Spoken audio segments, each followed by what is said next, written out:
Put your hands together at this time. While we welcome Brother Joe, is there a pause?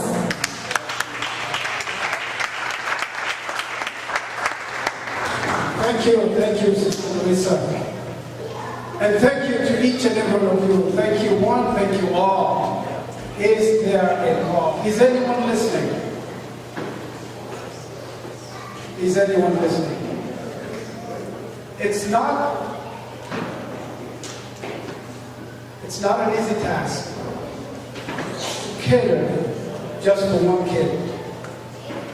It's vastly much more difficult to cater for 48 children. But I'll also tell you, it's quite another thing to cater for over 300 children. In the 4 orphanages that we have in Kenya, over 300 children are catered for daily. And on each occasion, daily, each child makes every demand as much as your child and mine. And every day, they go with far much less than your child and my child. And I'll tell you this. It's easy to see the goodness of the Lord when everything is going well.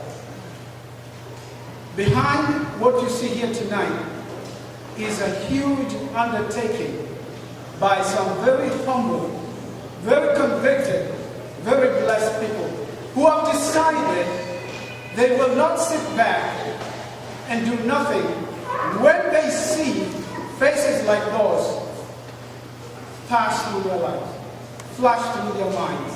And daily you walk, whether it's a subway or on the highway, whether it's in the road, in the rural setting, or it's in the street in one of your bigger cities, it won't matter.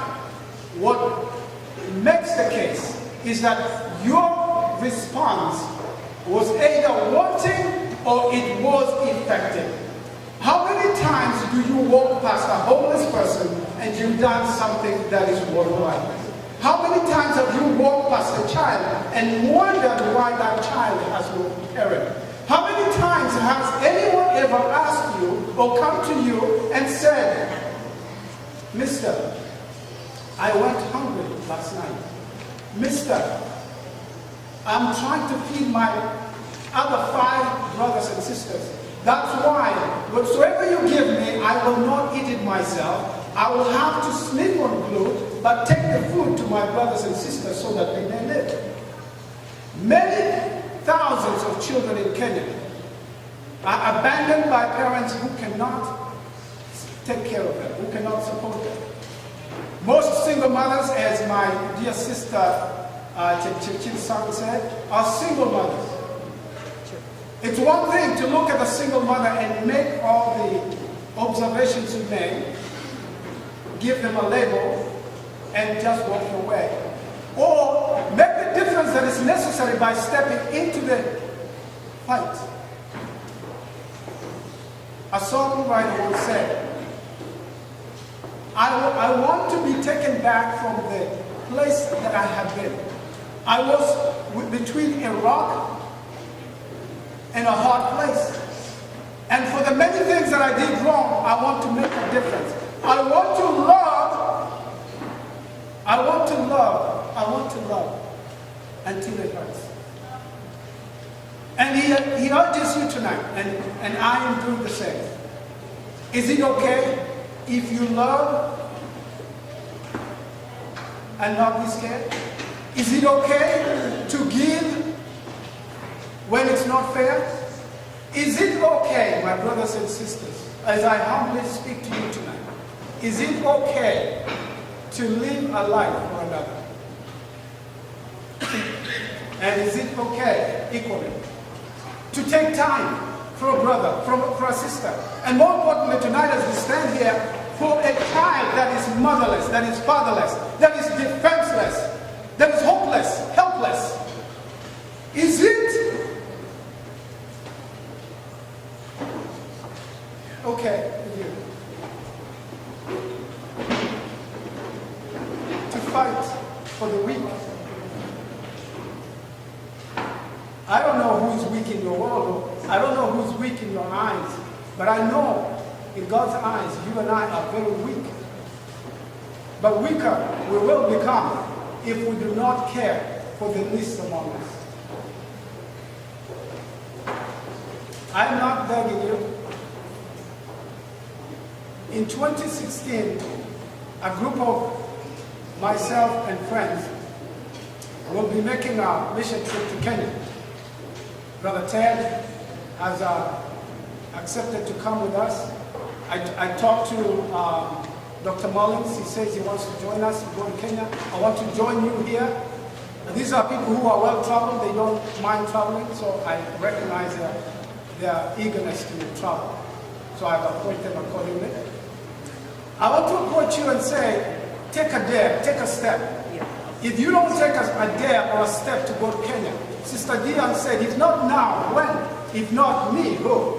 I mean, if this is not the occasion to do such a thing, as you walk out of that door, nobody will ever follow you and say you did not do the right thing. But I tell you one thing, your mind will never be the same after you walk through that door. Because after you've heard my voice, after you've heard the voices that I've spoken tonight, after you've heard my bishop say we must care for one another, is there a cause you can undertake? I wear this shirt tonight because this month is Cancer Awareness Month. There are causes all around us. Some are unspoken, some are completely. Thank you, Mom. Mom is always taking care of me. She says the mic is not where it is. It is important and it is imperative that we take time out for someone else. Because God, you can say, but nobody took care of me. I'll tell you, oh no, on the contrary.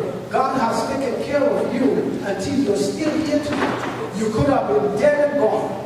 I will be a testimony to you. 6 of my friends are dead and buried 6 feet under because they took the wrong approach to life. And we cannot any more than them complain to God why it is not fair. Will you love when you're not scared?